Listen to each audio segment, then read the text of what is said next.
자, 오늘 마지막 주일 주시는 하나님의 말씀을 보겠습니다. 누가복음 1장 74절 75절 두 절 말씀입니다. 저와 여러분들이 뜻을 생각하면서 같이 합독하시겠습니다. 시작. 우리가 원수의 손에서 건지심을 받고 종신토록 주의 앞에서 성결과 의로 두려움이 없이 섬기게 하리라 하셨도다. 아멘.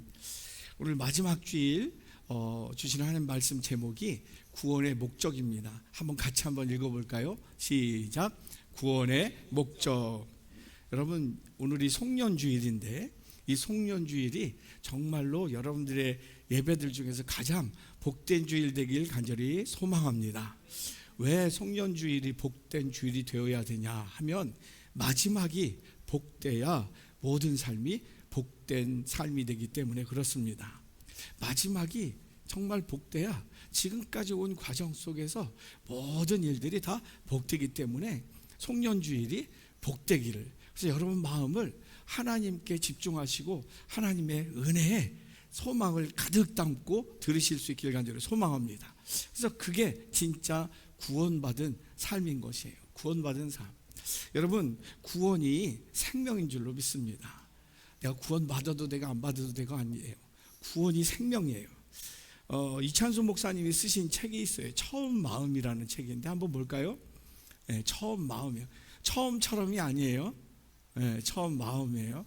처음 마음. 근데 여기에서 진짜 구원이 생명인 것을 이야기하는 그런 스토리가 있어요. 이 목사님이 한 자매님을 만났어요. 자매님을 만났는데 이 자매님이 찾아와서 기도해달라고 하면서 이제 자기 라이프 스토리를 얘기하는데 공황장애로 우울증으로, 그래서 자살 충동을 매일같이 느끼고 산다는 것입니다. 그래서 실제로 자살 시도도 여러 번 했다고 그래요. 그래서 항상 절망적인 상황을 살아가고 있어요. 그래서 그 자매님의 표현대로 자기는 이미 죽은 목숨이다 라고 얘기를 하더래요. 사실 그렇지 않습니까? 살아있어도 자꾸 죽고 싶은 거예요. 그리고 속상하고 절망이 있고 두렵고, 그러니까 산 게 아니라는 거죠. 그래서 절망적인 상황 속에 빠져있던 이 자매에게 기적처럼 하나님의 음성이 들려지게 되었다는 것입니다. 그래서 하나님께서 그 자매에게 내가 너를 사랑한다 라고 말씀을 하세요. 내가 너와 함께하고 있다, 두려워하지 말고 놀라지 말라 라는 말씀을 주시더라는 거예요. 그래서 그 음성이 들려지는 순간 이게 깨달아지고 두려움을 이기게 되었다는 거예요. 자살 충동이 사라지는 것뿐만 아니라 공황장애와 우울증도 깨끗이 낫게 되었다는 거예요. 근데 그 자매가 그렇게 두렵고 공황장애, 우울증, 자살 충동이 걸린 이유가 있더래요. 그 자매에게는 너무나도 마음 아픈 과거가 있었다는 것입니다. 그것은 새엄마가 그 자매를 그렇게 학대를 했다는 거예요. 그래서 그 학대 속에 그 학대를 참으면서 성장을 했다는 것입니다. 자매가 5살 때쯤 부모님이 이혼을 하셨다는 거예요. 그래서 부모님이 이혼하시고 초등학교 1학년 들어갈 때 7살 때 아버지가 재혼을 하셨다는 거예요. 그래서 새엄마를 만나게 됐대요. 그런데 이 자매가 표현하는 이 새엄마의 악한 그런 모습은 정말 상상을 초월한 그런 모습이었대요.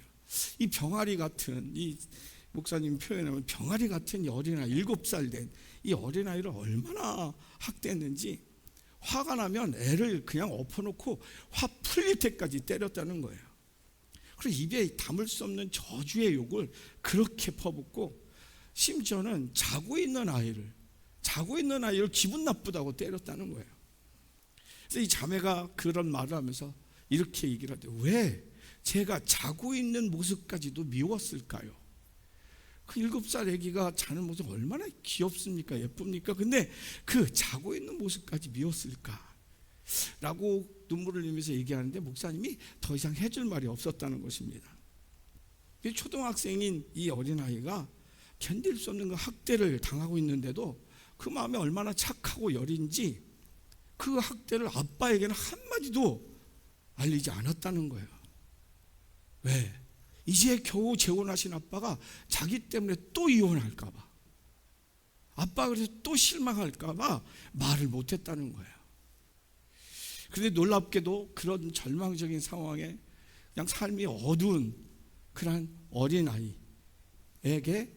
하나님의 복음이 찾아왔다는 거예요. 친구가 교회 가자라고 했다는 거예요. 교회 가자. 그래서 교회 다니기 시작하니까 교회에서 교사 선생님이 그렇게 예뻐하더라는 거예요. 그래서 자기가 그렇게 사랑받을 존재인지 처음 알았대요. 그래서 제가 이 글을 읽으면서 참 깨달은 게 있어요.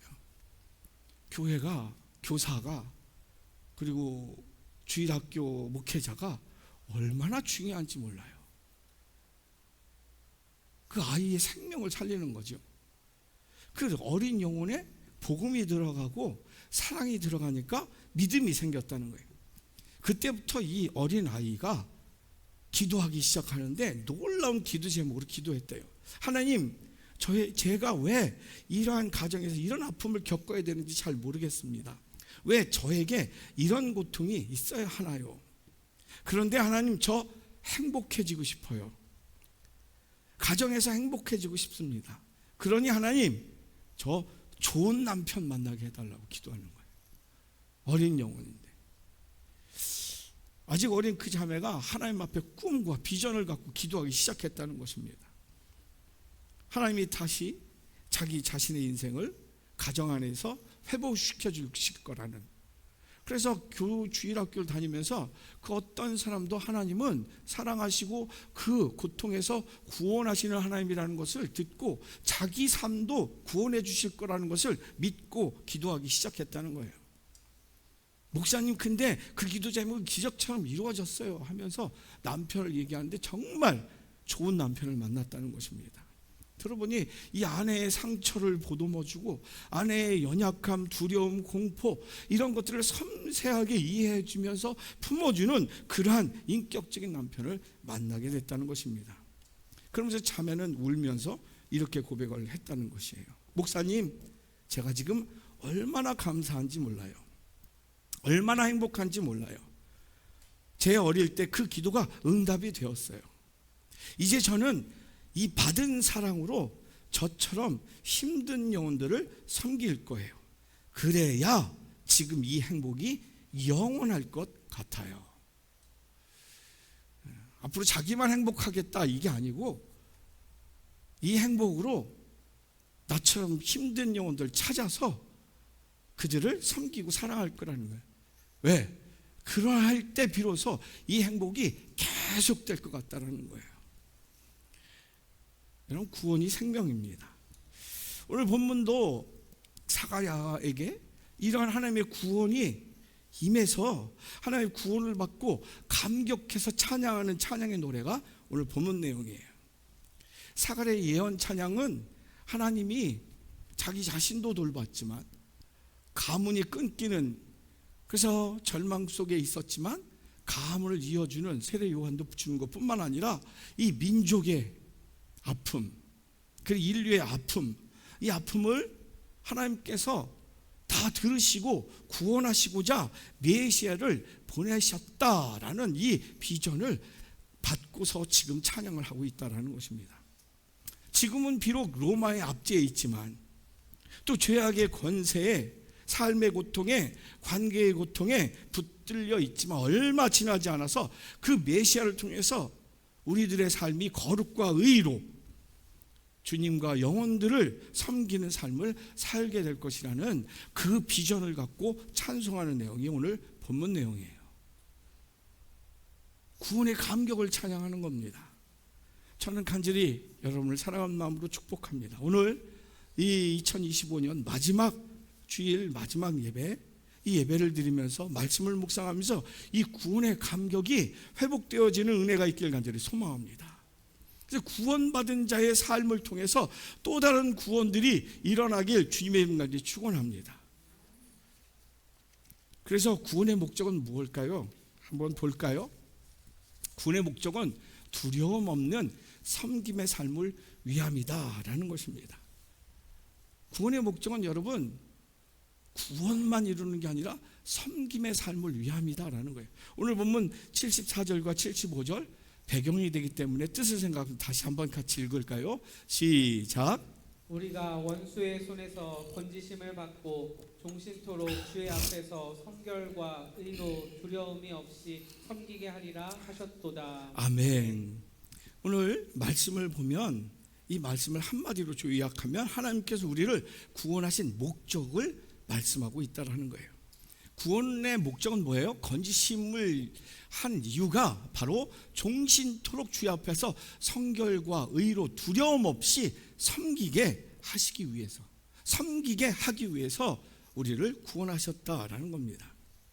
구원은 원수의 손에서 두려움과 공포와 아픔에서 건지는 것으로 끝나는 게 아니라 이 건짐받음을 받은 영혼과 건짐받음의 그 축복과 함께 하늘나라에 합당한 삶을 사는 것까지가 구원의 목적이라는 것입니다. 구원받은 자는 새롭게 되어서 종신토록 영원히 주 앞에서, 하나님 앞에서 성결과 의로 두려움 없이 섬기는 삶을 살게 된다라는 거예요. 이게 구원의 목적이라는 것입니다. 그럼 왜 구원의 삶이 섬김의 삶일까라는 거예요. 섬김의 삶에는 두려움이 없기 때문에 그렇습니다. 능력의 삶이 되기 때문에 그래요. 박은조 목사님이라고 샘물교회 목사님 은퇴하셨는데 그분이 쓴 책이 있어요. 한번 볼까요? 십자가 없이 영광은 없다라는 그러한 제목으로 책을 썼는데 거기에 여러분 섬김에 대해서, 두려움 없는 섬김에 대해서 이렇게 얘기를 해요. 좀 길지만 천천히 제가 좀 읽어드리려고 합니다.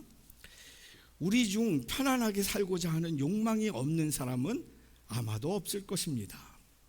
이왕이면 가족들이 편안하게 살 수 있는 집 한 칸 있으면 좋겠고, 몸도 건강해야 하겠고, 별 문제 없이 교회 와서 은혜롭게 예배도 잘 드리고 평생 원활하고 순조롭게 살다가 마지막 때에 편안한 모습으로 천국 갈 수 있다면 얼마나 좋겠습니까? 그러나 단호히 말씀드립니다. 꿈 깨십시오. 그런 세상은 없습니다. 그런 인생도 없습니다. 물론 그런 편안한 삶을 바라는 것 자체가 잘못이라고 할 수는 없습니다. 그러나 우리가 편안한 삶을 살고자 하는 생각 때문에 나와 내 가족만 생각하며 내게 편안한 것들만 추구하다 보면 나에겐 세상에 두려울 것이 너무나 많아집니다. 돈을 잃을까 봐 두려워하고, 건강을 잃을까 봐 두려워하고, 입맛을 잃을까 봐 두려워하고, 다리에 힘이 빠질까 봐 두려워하게 되는 것입니다. 그러면서 그 선배 목사님과 만나서 있었던 이야기를, 스토리를 썼더라고요. 얼마 전에 선배 목사님을 또 만났다고 그래요. 박은조 목사님이. 근데 함께 식사를 하면서 박은조 목사님이 그날 아침에 라면을 먹고 왔다라고 이야기를 한 그 이야기로 이 대화가 된 내용이에요. 선배 목사님, 박 목사 지금 나이가 몇이야? 그런데 아직도 아침에 라면을 먹을 수 있어? 라고 이야기를 했대요. 박은조 목사님이 그럼요, 라면이 얼마나 맛있는데요, 마누라가 못 먹게 해서 그렇지 아침이건 점심이건 저는 언제든지 라면을 먹을 수 있습니다 라고 얘기를 했대요. 그랬더니 선배 목사님이 이렇게 얘기를 했답니다. 조금만 있어봐. 이제 라면이 퍽퍽해서 아침에 못 먹게 해달 날이 곧 올 거야. 그러고 보니 박 목사는 아직 좋은 나이네. 그러면서 이렇게 썼어요. 저를 보고 좋은 나이라고 하는 그 선배 목사님을 보면서 저도 곧 그날이 올까 두려워졌습니다. 그러나 아무리 두려워하며 피하고 싶어 해도 그날은 곧 옵니다. 조금 더 시간이 지나면 제 머리카락도 더 빠질 것입니다. 다리의 힘도 빠지겠지요. 우리는 우리가 가게 될 그 길이 어떤 길인지 알고 있습니다. 그래서 두려운 것입니다. 그러나 우리에게 그 두려움을 이길 수 있는 길이 있습니다. 무엇입니까? 입맛을 잃지 않기 위해 억지로 더 맛있는 것들을 많이 먹으면 됩니까? 머리카락이 빠지지 않도록 탈모제를 바르고 빗질도 하지 않고 조심하면 됩니까? 그렇게 해서 막을 수 없다는 것을 우리 모두가 알고 있습니다. 그러면 어떻게 해야 합니까? 방법은 딱 하나뿐입니다. 주님이 걸어가신 길을 뒤쫓아 가는 것입니다. 주님이 이 땅에서 구별된 삶을 사셨던 것처럼 우리 역시 그렇게 살아가는 것입니다. 하나님이 우리에게 편안한 삶을 주셨을 때 우리 안에 다른 사람을 섬기라고 하신 주님의 말씀 때문에 씨름하는 안타까움이 없다면 우리의 두려움은 사라지지 않을 것이기 때문입니다. 섬김에 대한 안타까움과 열망 없이 편안한 삶만 추구하다 보면 우리는 이 땅을 떠나는 순간까지 두려움에 사로잡힐 수밖에 없습니다. 우리가 청년이건 장년이건 노년이건 동일하게 하나님 앞에 기도로서 우리보다 더 연약한 자들을 위한 섬김의 자리로 나아가야 합니다. 여러분, 이 글을 정리하면 이렇게 표현할 수 있겠죠. 좀 볼까요? 구원의 목적은 섬김의 삶을 위함이다 라는 거예요. 이것을 조금 더 깊이 신학적 명제로 바꾼다면 간단합니다. 다음 볼까요? 섬김의 삶을 통해서 구원은 완성된다 라는 거예요. 우리가 고통 속에 있어서 하나님이 사람을 보내서 나를 교회로 이끌고 아내를 통해서 이끌고 친구를 통해서 이끌고 누군가를 통해서 하나님께 이끌어서 내 고통을 하나님이 아시고 위로하고 치료해 주셨어요. 그것으로 구원이 끝나는가? 아니에요. 또 아플 겁니다. 또 두려울 겁니다. 예수님을 만나서 치료받은 사람들이 아직도 살아있습니까? 아니에요. 죽었어요. 그들의 삶도 똑같이 그랬을 것입니다. 그게 구원입니까? 아니에요. 그 치유받고 회복받은 그 삶이 거기서 끝나면 안 된다는 것이죠.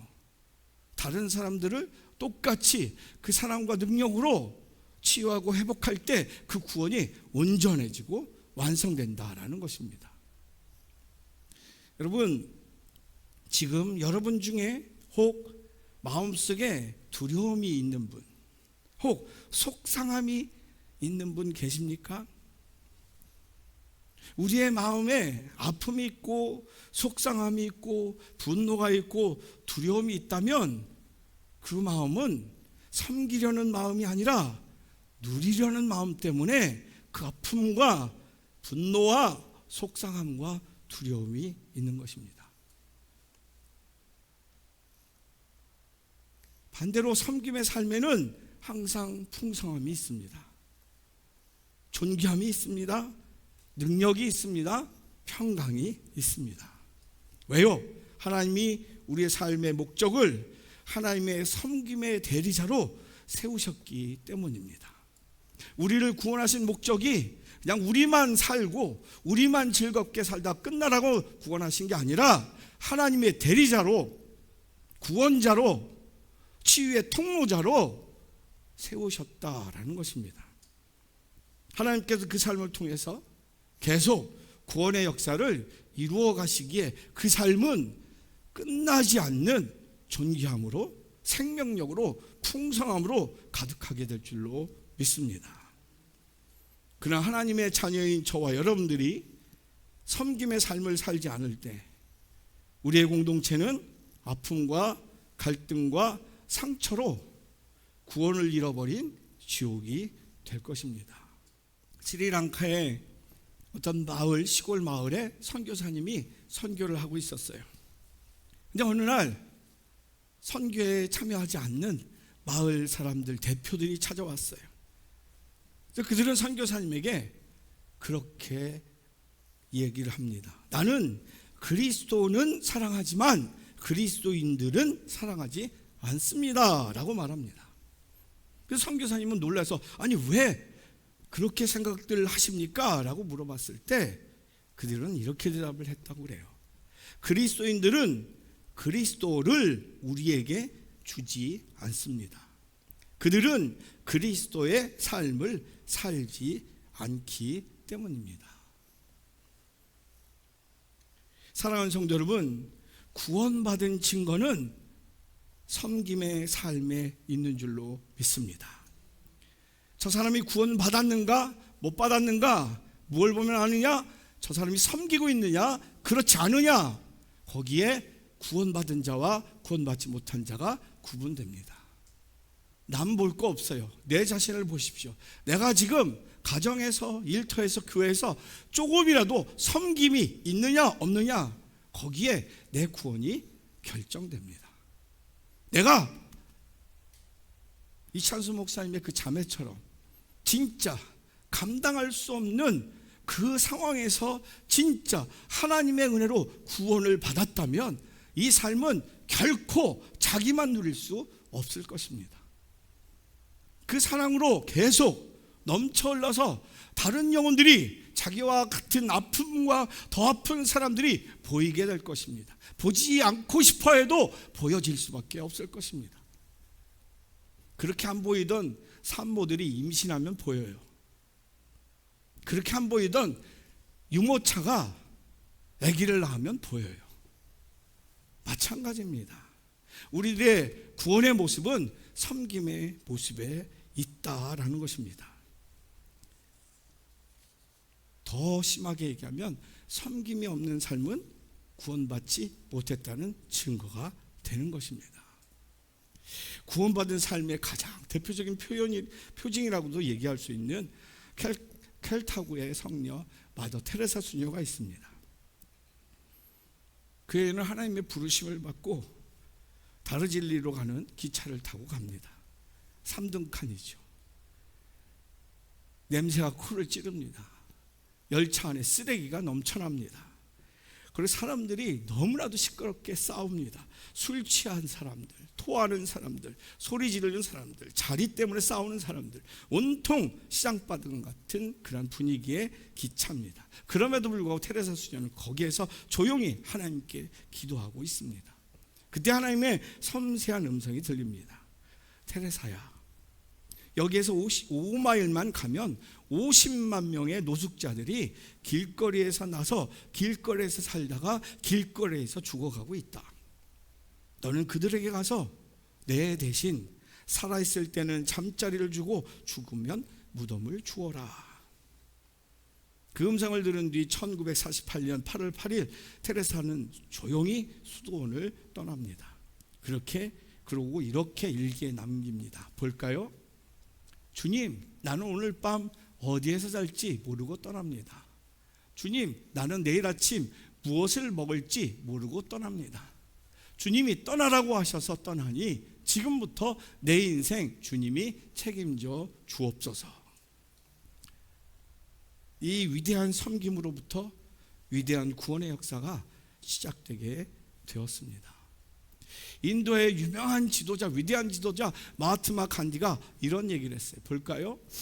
만일 그리스도인이 그리스도교적 삶을 충만하게 산다면 인도의 힌두교들은 한 명도 남아있지 않을 것이다. 사랑하는 성도 여러분, 하나님은 오늘도 저와 여러분을 통해 구원의 기쁨을 전하길 원하시는 줄로 믿습니다. 그래서 먼저 저와 여러분을 예수 그리스도의 희생을 통해서, 섬김을 통해서 저와 여러분들을 치료하시고 회복하시고 구원하셔서 이곳에 있게 하신 줄로 믿습니다. 그리고 오늘 저와 여러분들의 삶을 더 복되고 구원받은 자의 삶을 살게 하시고자 섬김의 대리자로 세우시는 줄로 믿습니다. 전 여러분들이 있는 그곳에 여러분들의 섬김이 있어서 그곳이 어떤 곳이든, 가정이든 일터든 교회든 어떤 곳이든 여러분 때문에 섬김이 있어서 그곳이 천국 되어지길 주님의 이름 간절히 축원합니다. 질문 드리고 마칩니다. 지금 나에게 있어서 구원의 능력을 누리기 위해 주님이 섬기게 하신 일은 어떤 것이 있습니까? 하나님께서는 오늘도 저와 여러분들에게 섬기라고 일을 주실 것입니다. 가정에서, 일터에서, 학교에서, 교회에서 저와 여러분들에게 섬길 것을 주셨을 것입니다. 전 여러분들이 그것을 찾으실 수 있길 간절히 소망합니다. 먼저 여러분들이 치유와 회복을 경험한 그 은혜를 다시금 기억하실 수 있길 간절히 소망합니다. 그리고 그 치유와 회복의 은혜를 또 나누어 줄 수 있기를 간절히 소망합니다. 그때 여러분의 삶은 구원의 능력으로, 풍성함으로, 존귀함으로 가득해질 줄로 믿습니다. 말씀을 정리합니다. 구원의 목적은 두려움이 없는 섬김의 삶을 위함입니다. 전 여러분들의 삶에 항상 섬김으로 풍성과 영광이 있길 주님의 이름 간절히 축원합니다.